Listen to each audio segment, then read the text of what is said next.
सबसे पहले हम कृषि से शुरुआत करते हैं। मध्य प्रदेश की जो कृषि है, देखो जैसा कि भारत, मध्य प्रदेश तो है ही, मध्य प्रदेश क्या भारत ही पूरा कैसा कृषि प्रधान राज्य है, राष्ट्र है। तो मध्य प्रदेश के दृष्टिकोण से बात की जाए तो मध्य प्रदेश एक कृषि प्रधान राज्य है। क्या कृषि प्रधान राज्य है। यहाँ पे जो लगभग 74% लोग क्या पर रहते हैं, गांव में निवास करते हैं। कितने? 74%। पहला पॉइंट क्या होता है कि मध्य प्रदेश एक कृषि प्रधान राज्य है। 74 जो जनसंख्या है इसकी गांव में निवास करती है। और जो 74 में से जो 79% जनसंख्या है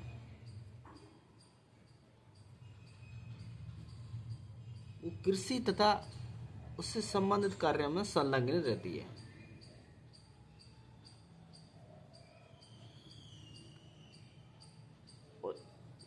यानी इस टाइप से 79% जो रोजगार प्राप्त करती है जो जनसंख्या, 74 में से 79% जनसंख्या कृषि तथा कृषि से संबंधित कार्य में संलग्न रहती है। और यह एक मौसमी बेरोजगारी है, यानी यह चैत और कार्तिक ऐसे अपन गाँव की भाषा बोलते हैं, तो उसी टाइम पे इनको रोजगार मिलता है मेहनत मजदूरी करके। यानी बाजरा के काटने का टाइम हो गया, गेहूं का काटने का टाइम हो, बुआई का टाइम हो गया, तो उसी टाइम पे इनको रोजगार मिलता है। तो ये क्या पॉइंट पे आते हैं कि मध्य प्रदेश कृषि प्रधान राज्य है। यहाँ की लगभग 74% जनसंख्या गांव में निवास करती है और इस जनसंख्या का 79% कृषि तथा कृषि से संबंधित कार्यों में संलग्न रहती है। यह एक मौसमी प्रकार का रोजगार है। अन्य राज्यों की तुलना में मध्य प्रदेश कृषि के क्षेत्र में फिर भी पिछड़ा हुआ है। उसके कुछ कारण हैं, जैसे कि बात करें कि धरातलीय विषमता। धरातलीय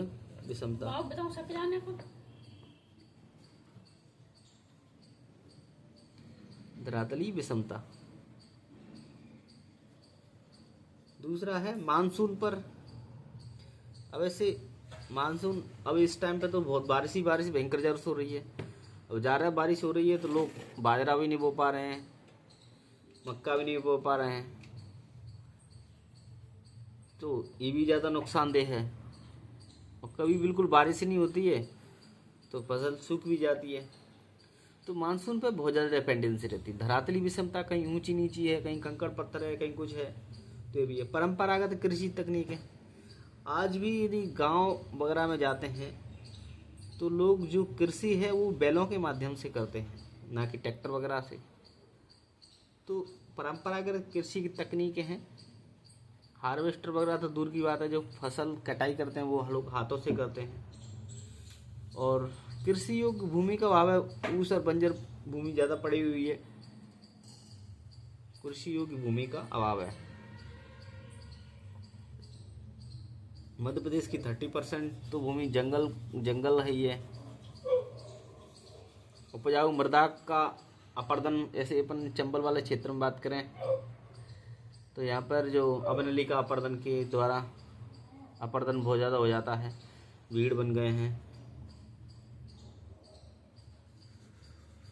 और ककरीली मिट्टी मिलती है यहाँ पर, ककरीली मिट्टी, अधिकांश ककरीली, यानी इसमें कंकड़ पत्थर रेत टाइप का होता है ना, वो वाली मिट्टी मिलती है। परती भूमि की समस्या है।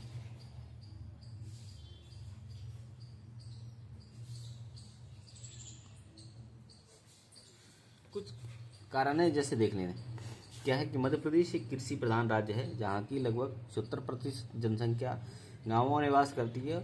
और इस जनसंख्या का 79% जनसंख्या कृषि तथा कृषि से संबंधित कार्यों में संलग्न रहती है। एक प्रकार के मौसमी रोजगार है।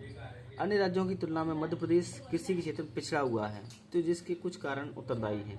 जैसे कि धरातली विषमता के बारे में बात करें, मानसून पर अत्यधिक निर्भरता रहती है, परंपरागत कृषि तकनीकें रहती हैं, कृषि योग्य भूमि का अभाव है, उपजाऊ मृदा अपर्दन रहता है, अधिकांश भूमि ककरीली पथरीली होती है और परती भूमि की समस्या भी रहती है। अब इसमें दूसरा देखते हैं कि संभावना क्या हो सकती है। मध्य प्रदेश में संभावना हुई तभी अपन देखते हैं कि लगातार 7 वर्षों से मध्य प्रदेश को कृषि कर्मण पुरस्कार दिया जा रहा है। मध्य प्रदेश में कृषि की संभावना।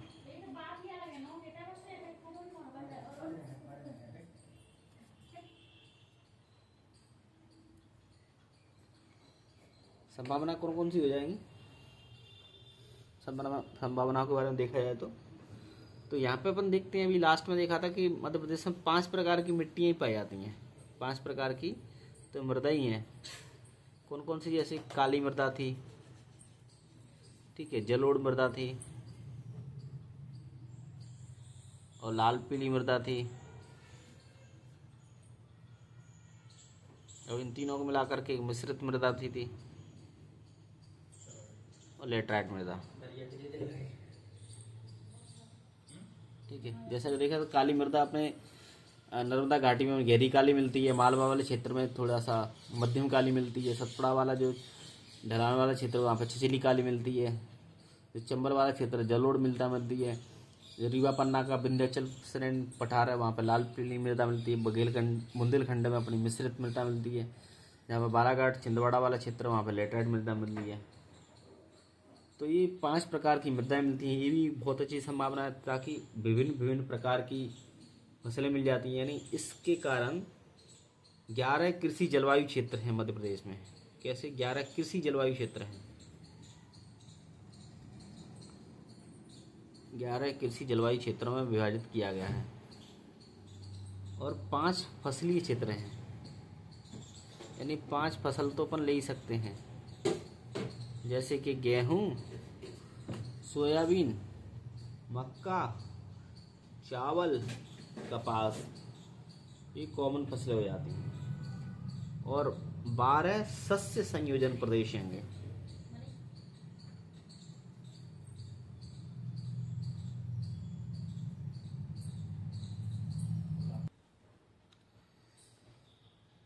अभी देख रहे थे कि जैसे कि जो संभावना है, 5 प्रकार की मृदा मिलती हैं मध्य प्रदेश में, काली, जलोढ़, लाल पीली, मिश्रित, लेटराइट मृदा। और मध्य प्रदेश में 11 कृषि जलवायु क्षेत्र हैं, 5 फसली क्षेत्र हैं, 12 सस्य संयोजन प्रदेश हैं, और उष्णकटिबंधीय तथा समशीतोष्ण जलवायु पाई जाती है। और नदियों की तो भरमार है, क्यों मध्य प्रदेश को नदियों का मायका कहते हैं। अभी हमारे मुरैना में देख लो, आसन, चंबल, क्वारी, सोन, फांक, बहुत सारी नदियां मिल जाती हैं। तो नदियों की उपस्थिति के कारण क्या कि सिंचाई की सुविधा की उपलब्धता बहुत बढ़िया है। लोग जब सिंचाई करना होता तो वो इंजन लगा करके पाइप डाल के तुरंत सिंचाई कर लेते हैं। और नहरें भी ठीक ठाक निकली हुई हैं। जैविक खाद निर्माण केंद्र भी बने हुए हैं, कस्टम हायर केंद्र भी होंगे, वेयर हाउस की सुविधा भी है, आलू वालू रखने, सरसों रखने के लिए। और कृषकों को ब्याज वगैरह ऐसे केसीसी की सुविधा भी मिल जाती है। और अलग से जो बिजली के जो फीडर हैं ना, अलग से बनाए गए हैं। ग्रामीण जो जनता रहती है उसके लिए अलग रहता है, और कृषकों की फीडर अलग हैं। तो बिजली की भी उपलब्धता ठीक ठाक है। इसी प्रकार से इसी के कारण मध्य प्रदेश को लगातार 7 वर्षों से कृषि कर्मण अवार्ड दिया जा रहा है। कृषि कर्मण,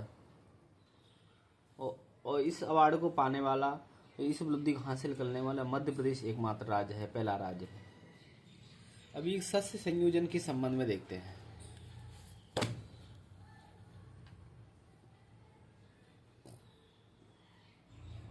कि मध्य प्रदेश की सस्य संयोजन प्रदेश कौन कौन से हैं। मध्य प्रदेश के सस्य संयोजन,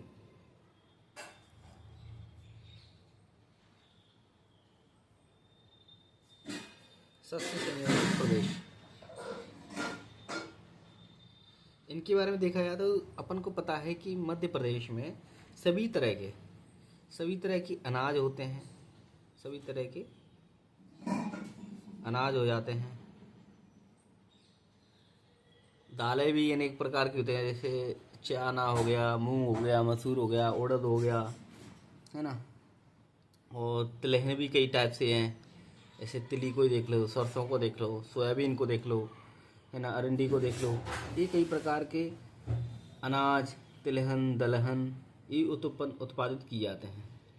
अभी भौगोलिक वितरण पर भी डिपेंड करता है, किस स्थान पर कौन सी फसलों का सर्वाधिक उत्पादन होता है। तो भौगोलिक वितरण में जैसे कि जहाँ पर आर्द्रता ज़्यादा है, आर्द्रता ज़्यादा है, जैसे कि बताया था कि जो दक्षिण पूर्व वाला भाग है मध्य प्रदेश का, दक्षिण पूर्व से तात्पर्य दक्षिण पूर्व वाला, जैसे कि बालाघाट वगैरह है ना, छिंदवाड़ा जबलपुर वाला जो क्षेत्र है, वहाँ पे अपन को चावल की खेती अच्छी मात्रा में मिलती है, चावल। और जो मध्य क्षेत्र होता है, यानी यहाँ पे मध्यम आर्द्रता रहती है, आर्द्रता तो रहती है, यानी यहाँ पर 120 सेंटीमीटर से अबव बारिश होती है ऑलमोस्ट, ठीक है, 160 के करीब भी पहुँच जाती है। और यहाँ पर 100 से 120 के समथिंग मध्यम आर्द्रता वाले क्षेत्र, ठीक है, ऐसे जो मिडिल मध्य प्रदेश है ना, तो वहाँ पे तो ऐसी जगह पर हम गेहूं की उत्पादकता ज़्यादा करते हैं, मध्य आर्द्रता वाले, ये मध्य क्षेत्र में होता है चीज़ें, मध्य प्रदेश का जो मध्य क्षेत्र है। और ऐसे कम आर्द्रता, जैसे कि अपन पश्चिम की तरफ जाते हैं ना, या उत्तर की तरफ जाते हैं, ठीक है, कम आर्द्रता वाले, ऐसे पश्चिम मध्य प्रदेश में, तो यहाँ पे क्या है, अपन सोयाबीन ज्वार वगैरह उगाते हैं, ज्वार सोयाबीन। देखो क्या देखा अपन ने कि मध्य प्रदेश के शस्य संयोजन प्रदेश के बारे में टिप्पणी करें, ये लिखने आता है, तो अपन क्या लिखेंगे कि मध्य प्रदेश में सभी तरह के अनाज, तिलहन, दलहन उत्पादित किए जाते हैं। ये भौगोलिक वितरण पर निर्भर करता है, इसका प्रभाव भौगोलिक वितरण पे के हिसाब से ज़्यादा पड़ता है। जैसे कि अधिक आर्द्रता वाले जो क्षेत्र हैं दक्षिण पूर्व, वहाँ पे चावल की खेती होती है। मध्यम आर्द्रता वाले मध्य क्षेत्र है मध्य प्रदेश का, यहाँ पे गेहूं की खेती की जाती है। कम आर्द्रता वाला जो पश्चिमी क्षेत्र है, वहाँ पे ज्वार सोयाबीन वगैरह की खेती की जाती है। और जहाँ पे विषम धरातल है, जैसे कि जो बुंदेलखंड वाला क्षेत्र है, वहाँ पे अपन मोटे अनाज, विषम धरातल वाला जो क्षेत्र है ना, वहाँ पर मोटे अनाज की भी कृषि की जाती है, मोटे अनाज। और जो कि जो जहाँ पे समतल धरातल होता है, समतल, वहाँ पे जो व्यापारिक फसलें होती हैं, गन्ना वगैरह, कपास वगैरह, इनकी की जाती है। तो इसी टाइप से कंक्लूजन की तो बोल सकते हैं कि जो 11 फसलें होती हैं मध्य प्रदेश में, इनको आधार बना करके, 11 फसलों को आधार मान करके 12 शस्य संयोजन प्रदेश बनाए गए हैं। शस्य संयोजन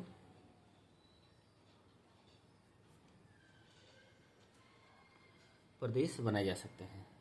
देखो क्या देखा था, मध्य प्रदेश की शस्य संयोजन के संदर्भ में सभी तरह के अनाज, दाल, तिलहन उत्पादित किए जाते हैं। किसी भी स्थान पर फसलों के वितरण पर भौगोलिक कारकों का सर्वाधिक प्रभाव पड़ता है। जैसे कि अधिक आर्द्रता है ना, अधिक आर्द्रता है, जैसे कि दक्षिण पूर्व वाला भाग, वहाँ पर चावल होते हैं। मध्यम आर्द्रता वाला मध्य क्षेत्र, वहाँ पर गेहूं हो जाता है। कम आर्द्रता वाला पश्चिमी क्षेत्र, वहाँ पर ज्वार और सोयाबीन कर लेते हैं। विषम धरातल है तो मोटे अनाज, समतल धरातल है तो व्यापारिक फसलें कृषि की जाती है। 11 फसलों को आधार मान करके अपन 12 शस्य संयोजन प्रदेश बनाए जा सकते हैं। जैसे कि बात करें अपन यहाँ पर, ऐसे कि शस्य टेबल बना लेते हैं। शस्य संयोजन के बारे में देख रहे हैं अपन। शस्य संयोजन मतलब समझ रहे हैं ना, 2 या 2 से ज़्यादा फसलें, ठीक है। और अपने एक क्षेत्र बना लो, जैसे कि अभी एक बनाते हैं, 4 का कॉम्बिनेशन बनाते हैं। ऐसे गेहूँ ले लिया और सोयाबीन ले लिया, ठीक है। और दूसरे में क्या ले लिया, गेहूँ ले लिया और चना ले लिया, ठीक है। तीसरे में गेहूँ ले लिया और चावल ले लिया, ठीक है। और गेहूँ ले लिया, मक्का ले लिया, ठीक है। गेहूँ ले लिया, मक्का ले लिया। और अपन बात कर सकते हैं ऐसे कि राई हो गई, सरसों हो गई, इनके साथ गेहूँ। जैसे कि गेहूँ और सोयाबीन ये सबसे सर्वाधिक होते हैं। जैसे कि जो मिडिल वाला जो भाग रहता है ना, जैसे भोपाल वाला क्षेत्र हो गया, भोपाल से लगा हुआ सीहोर हो गया, ठीक है। उज्जैन में अपने पास बहुत ज़्यादा सोयाबीन भी होता है, गेहूँ भी होता है। धार हो गया, होशंगाबाद हो गया, ठीक है। विदिशा हो गया, गुना हो गया। ये वाला जो क्षेत्र है ये गेहूँ सोयाबीन शस्य संयोजन वाला क्षेत्र है।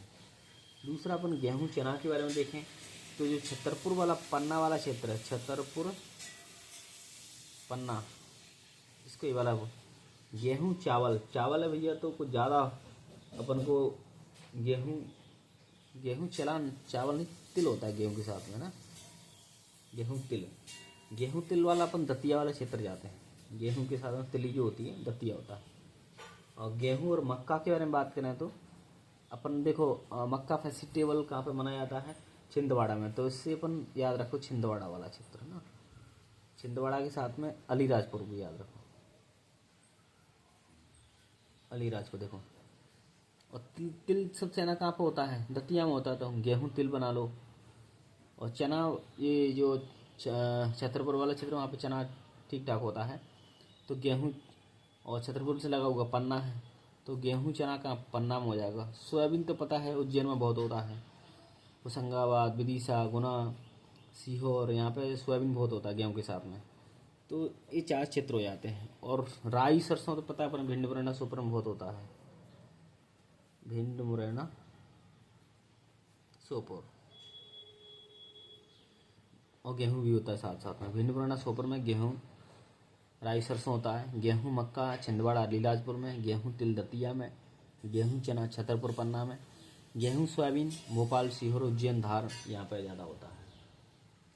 अब आते हैं सोयाबीन के कॉम्बिनेशन में बात करते हैं। सोयाबीन कपास, देखो कपास के बारे में बात आ गई तो भाई सुनहरे जिले तो इसमें होगा ही नाम, यानी खरगोन हो गया और बुरहानपुर हो गया, ठीक है। अब सोयाबीन मक्का, केवल मक्का को ले आओ, सोयाबीन मक्का, ठीक है। सोयाबीन मक्का, तो जब मक्का कहाँ पे हो रहा है अपना, गेहूँ मक्का छिंदवाड़ा अलीराजपुर से लगा हुआ कौन है, झाबुआ आएगा, ठीक है। तो सोयाबीन मक्का कहाँ पे होता है, झाबुआ में होता है।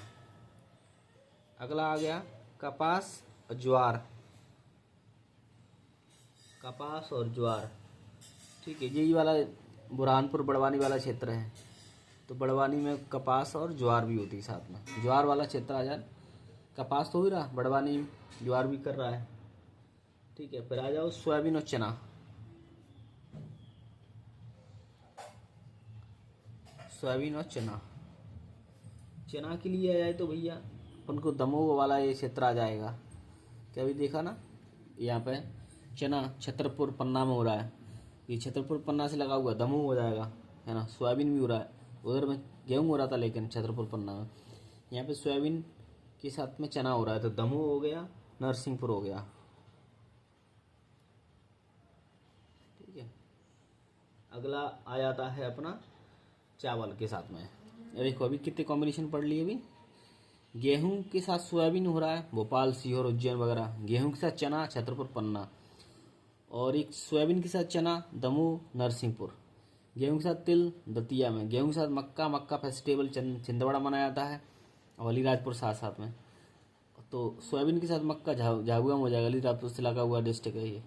सरसों पता है अपन को कहाँ पर होती है, भिंड मुरैना सोपर में होती है। कपास के लिए अपन पता है कि खरगोन खंडवा बुरहानपुर, ये अपने सुनहरे जिले होते हैं खरगोन खंडवा, तो सोयाबीन कपास खरगोन बुरहानपुर में, और सोयाबीन मक्का झाबुआ में, कपास ज्वार बड़वानी में, सोयाबीन चना दमोह में। अब चावल के साथ कॉम्बिनेशन आ जाए, चावल गेहूँ,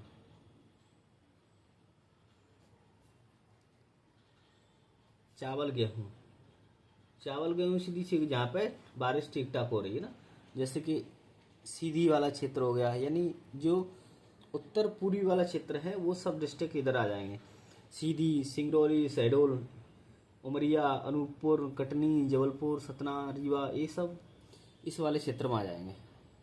अगला है चावल के साथ मसूर भी कर लेते हैं, चावल और मसूर। इसमें अनूपपुर वाला, अनूपपुर आ जाएगा, अनूपपुर। अब लास्ट वाला जो 12 वाला है, चावल कोदो कुटकी। कोदो कुटकी बहुत इंपॉर्टेंट है, ये मोटे अनाज की कैटेगरी में आता है ना। इसके लिए इम्पोर्टेंट है डिंडोरी। देखो 12 दोबारा से देख लेते हैं शस्य संयोजन प्रदेश को। मध्य प्रदेश में सभी प्रकार के अनाज, दाल और तिलहन की फसलों का उत्पादन किया जाता है। ये जो फसलें वगैरह होती हैं, ये भौगोलिक वितरण पर इस जो कारक होते हैं इन पर सबसे ज़्यादा प्रभाव पड़ता है। जैसे कि अधिक आर्द्रता है तो दक्षिण पूर्व में चावल मिल जाते हैं, कम आर्द्रता है थोड़ी सी मध्यम वाली गेहूँ, और कम आर्द्रता है तो ज्वार सोयाबीन पश्चिमी क्षेत्र में हो जाते हैं। विषम धरातल में मोटे अनाज, समतल है तो व्यापार है। इस प्रकार से 11 फसलें हैं और 12 शस्य प्रदेश हैं। जैसे कि देखो गेहूँ हो गया, सोयाबीन हो गया, चना हो गया, तिल हो गया, मक्का हो गया, है ना, सरसों हो गया, कपास हो गया, ज्वार हो गया, मसूर, कोदो कुटकी, है ना, और चावल। इस टाइप से 11 फसलों और 12 शस्य संयोजन प्रदेश हैं। तो शस्य संयोजन प्रदेशों की बात की जाती है तो गेहूं के साथ में अपने 5 कॉम्बिनेशन बनते हैं। गेहूं, सोयाबीन, भोपाल वाला क्षेत्र जो यानी मालवा वाला क्षेत्र, वहाँ पे गेहूं सोयाबीन। गेहूं चना छतरपुर पन्ना वाला, बुंदेलखंड वाला। गेहूं तिल दतिया। गेहूं मक्का, मक्का फेस्टिवल से याद रखना है, छिंदवाड़ा में होता है, और साथ में अलीराजपुर आ जाता है। और राई सरसों वगैरह तो भाई भिंड मुरैना में बहुत होती है, तो गेहूं सरसों राई ये भिंड मुरैना सोपर में होती है। गेहूँ सोयाबीन कपास, कपास के लिए अपन पता है खरगोन, खंडवा, सुनहरे जिले होते हैं, ठीक है। तो खरगोन और बुरहानपुर। सोयाबीन से मक्का के लिए अलीराजपुर का पड़ोसी झाबुआ। कपास ज्वार, ये कपास हो रहा है तो यानी बुरहानपुर बड़वानी ये वाला क्षेत्र होगा, बड़वानी हो गया। सोयाबीन चना के लिए ये वाला जो छतरपुर पन्ना के बगल वाला, क्योंकि छतरपुर पन्ना में भी गेहूँ चना हो रहा है, तो सोयाबीन चना दमोह नरसिंहपुर में हो जाएगा। गेहूँ चावल गेहूँ ये उत्तर पूर्वी वाले जो राज्य हैं, पूर्वी वाले बोल सकते हैं मध्य प्रदेश के, जैसे सीधी, सिंगरौली, शहडोल, अनूपपुर, उमरिया, जबलपुर, कटनी, सतना, रीवा, ये सब ये जाएंगे। चावल के साथ मशहूर अनूपपुर में हो जाएगा। चावल कोदो कुटकी डिंडोरी में हो जाएगा। तो इस टाइप से ये बहुत इंपॉर्टेंट क्वेश्चन है मुख्य परीक्षा के हिसाब से मध्य प्रदेश PSC में, इसको याद रखना जरूरी है। इसमें क्या क्या देखा था अपन ने, स्टार्टिंग किया था कृषि से। कृषि, मध्य प्रदेश कृषि प्रधान राज्य है। इसमें 74% जनसंख्या गाँव निवास करती है और यहाँ की 74% में से 79% जनसंख्या कृषि तथा कृषि संबंधित कार्यों में संलग्न रहती है। एक मौसमी प्रकार का रोजगार होता है। उसके बाद लोग इसको छदम, कृषि को क्या कहते हैं, छदम रोजगार कहते हैं ना, क्योंकि जरूरत कितनी ही लोगों की, 5 लोगों की, उसमें लगे 11 लोग हैं, 10 लोग हैं, ठीक है। उसके बाद में फिर बेरोजगार बैठे रहते हैं वो। तो अन्य राज्यों की तुलना में देखा है तो मध्य प्रदेश में इसका जो विकास है कृषि का वो कम ही है। उसके कुछ कारण है, जैसे धरातली विषमता, कहीं ऊंची नीची उबड़ खाबड़ जगह है। मानसून पर अत्यधिक निर्भरता, कहीं बारिश ज़्यादा होगी तो कहीं कम होगी, तो वैसे फसल बर्बाद हो जाती है, ठीक है। परंपरागत कृषि तकनीक है, आज भी लोग बैलों का उपयोग करते हैं, ठीक है। कृषि योग्य भूमि का अभाव हैगा, उपजाऊ मृदा का अपर्दन, है ना, ककरीली पत्थरी मिट्टी मिल जाती है, और प्रति भूमि की समस्या है। संभावना भी बहुत सारी है। जैसे 5 प्रकार की मृदा होती हैं, काली, जलोढ़, लाल, पीली, मिश्रित, लैटराइट मृदा मिलती है। 11 कृषि जलवायु क्षेत्र होंगे, 5 फसली क्षेत्र होंगे, 12 शस्य संयोजन प्रदेश होंगे, उष्णकटिबंधीय और समशीतोष्ण जलवायु पाई जाती है। नदियों की उपस्थिति के कारण सिंचाई सुविधा की उपलब्धता भी बहुत बढ़िया आएगी। जैविक खाद्य निर्माण केंद्र आएंगे, कस्टम हायर केंद्र आएंगे, वेयर हाउस वगैरह आएंगे। कृषकों को ब्याज अनुदान, KCC वगैरह मिल जाता है आराम से। अलग से कृषि फीडर भी बनाए गए हैं, ठीक है। और 7 बार लगातार 7 बार कृषि कर्मण अवार्ड भी दिया गया है। तो इस प्रकार से मध्य प्रदेश पहला राज्य है जिसको इस टाइप के उपलब्धि हासिल हुई है।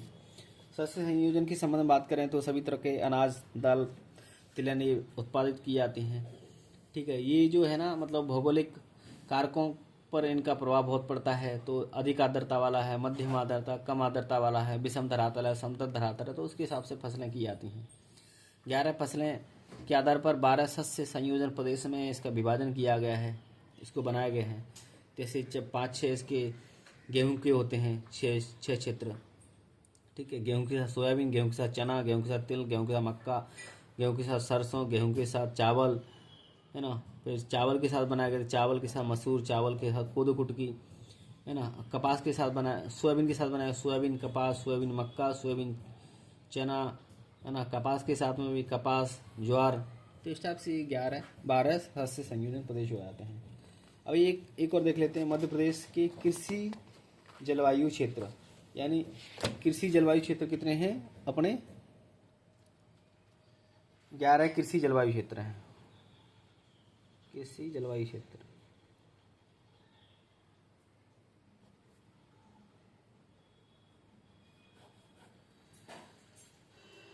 क्रमांक डाल देते हैं यहाँ पे, टेबल बनाते हैं। कृषि जलवायु,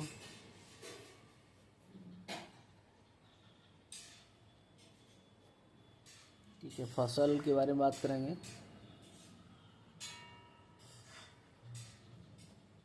और यहाँ पर ये मृदा,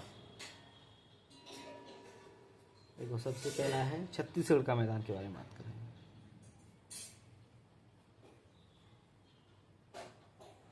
छत्तीसगढ़ का मैदान है। छत्तीसगढ़ को पता है अपन को धान का कटोरा कहते हैं। तो यहाँ पे धान वाला क्षेत्र भैया, ठीक है। और इधर को पता है अपन को लाल पीली मिट्टी होती है बघेलखंड साइड में ना, छत्तीसगढ़ वाला क्षेत्र लगा हुआ है, लाल पीली मिट्टी होती है यहाँ पे। दूसरा है उत्तर पूर्वी पर्वतीय क्षेत्र है ना, या मैकाल वगैरह है ना, उत्तरी पर्वतीय एवं छत्तीसगढ़ का क्षेत्र, छत्तीसगढ़ क्षेत्र। तो यहाँ पर भी देखेंगे तो अपन छत्तीसगढ़ आ रहा है, धान का क्षेत्र होगा, और वही सेम लाल पीली मृदा मिलेगी यहाँ पे। तो दो क्षेत्र ऐसे हो जाते हैं, छत्तीसगढ़ का मैदान और उत्तर पर्वतीय एवं छत्तीसगढ़ क्षेत्र, धान क्षेत्र होते हैं, लाल पीली मृदा होती है। तीसरा अपन कैमूर का पठार वाला ये जो क्षेत्र आता है अपना, कटनी वगैरह, है ना। तो कैमूर का पठार हो जाता है, कैमूर का पठार एवं सतपुड़ा पर्वतीय क्षेत्र, सतपुड़ा पर्वतीय क्षेत्र, ठीक है। तो यहाँ पर जो ये वाला क्षेत्र है, जैसे अपन पूरब से पश्चिम तरफ मूवमेंट करेंगे तो बारिश कम होती जाएगी। तो धान की मात्रा के साथ साथ अपन थोड़ा सा और कुछ ऑप्शन सोचने लगे, यानी गेहूं भी ऑप्शन सोचेंगे ना। तो गेहूं धान क्षेत्र आने लगता है यहाँ पे।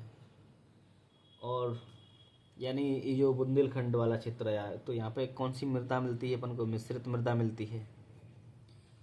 क्या देखा अपन ने? 3 क्षेत्र देख लिए। छत्तीसगढ़ का मैदान धान क्षेत्र होता है, लाल पीली मृदा। उत्तर पर्वतीय छत्तीसगढ़ का क्षेत्र धान क्षेत्र होता है, लाल पीली मृदा मिलती है। कैमूर का पठार एवं सतपुड़ा पर्वतीय क्षेत्र गेहूं धान का क्षेत्र, यहाँ पे मिश्रित मृदा मिलती है। अब आते हैं अपन मध्य नर्मदा घाटी पे। मध्य नर्मदा घाटी, मध्य नर्मदा घाटी में देखा जाएगा तो ये जो होशंगाबाद वाला क्षेत्र होता है ना। तो यहाँ पर गेहूं की ठीक ठाक अच्छी खासी सबसे ना उत्पादन होशंगाबाद में होता ही है। और नर्मदा घाटी बोल दिया तो यहाँ पे पता ही अपन को गहरी काली मृदा मिलती है, क्योंकि मालवा में कैसी मध्य मिलती है, नर्मदा घाटी में कैसी मिलती है? गहरी मिलती है। सतपुड़ा वाला जो क्षेत्र है वहाँ पे छिछली काली मृदा मिलती है। अब आ जाओ विंध्य का पठार। विंध्य का पठार मतलब यही वाला क्षेत्र, मालवा वाला। तो विंध्य का पठार है, तो यहाँ पर भी अपन को गेहूं मिलता है, गेहूं। और यहाँ पे मध्यम काली मृदा मिलती है, मध्यम काली मृदा, ठीक है। अगला 6वां नंबर का आता है मध्य क्षेत्र, जो ग्रिड वाला क्षेत्र है ना। मध्य क्षेत्र समझिए मतलब उत्तर वाला क्षेत्र, भिंड मृदा वाला, ठीक है। तो यहाँ पे गेहूं और ज्वार वगैरह मिलती है ना। तो गेहूं ज्वार मिल रही है। और पता है मृदा कौन सी होती है? जलोढ़ मृदा पाई जाती है अपने यहाँ तो, ठीक है। अगला बुंदेलखंड पा जाओ।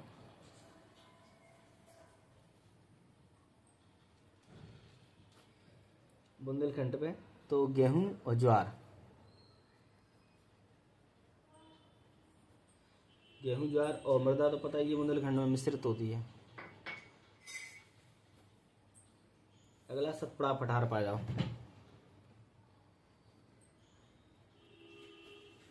सतपुड़ा पठार तो गेहूं के साथ साथ साथ क्या होगा, यहाँ पे ज्वार होगा। यहाँ पे पता है सतपुड़ा में कौन सी मृदा होती है, छिछली मिलती है। और 9वें नंबर पे मालवा पठार आया था। मालवा में काली मृदा है तो कपास तो होगा ही यहाँ पे। कपास के साथ क्या होगा, ज्वार होगा। और मृदा कैसी होगी यहाँ पे, मध्यम काली होगी। अगला 10वें नंबर निमाड़ आ जाओ। निमाड़ में भी क्या होगा, कपास होगा और ज्वार होगा। और मृदा कैसी होगी, मध्यम काली होगी। अगला झाबुआ की पहाड़ी आ जाता है।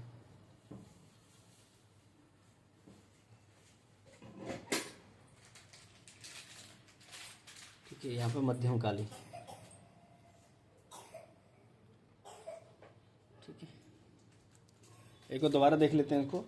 छत्तीसगढ़ का मैदान है, धान क्षेत्र होता है, लाल पीली मृदा। उत्तर पर्वतीय एवं छत्तीसगढ़ का क्षेत्र है, धान क्षेत्र, लाल पीली मृदा। कैमूर का पठार एवं सतपुड़ा पर्वतीय क्षेत्र, गेहूं धान क्षेत्र, मिश्रित मृदा मिलती है। मध्य नर्मदा घाटी में गेहूं क्षेत्र होता है और गहरी काली मृदा मिलती है। बिंद का पठार गेहूं, मध्यम काली मृदा। बिंद मध्य क्षेत्र में जलोढ़ मृदा मिलती है, गेहूं। और ज्वार का क्षेत्र बुंदेलखंड में मिश्रित मृदा मिलती है। गेहूं ज्वार का क्षेत्र सतपुड़ा पठार में गेहूं ज्वार छिछली मृदा मिलती है, छिछली काली। मालवा पठार में कपास ज्वार मध्यम काली मृदा। निमाड़ में भी मध्यम काली मृदा और कपास ज्वार। और झाबुआ की पहाड़ी में मध्यम काली मृदा मिलती है।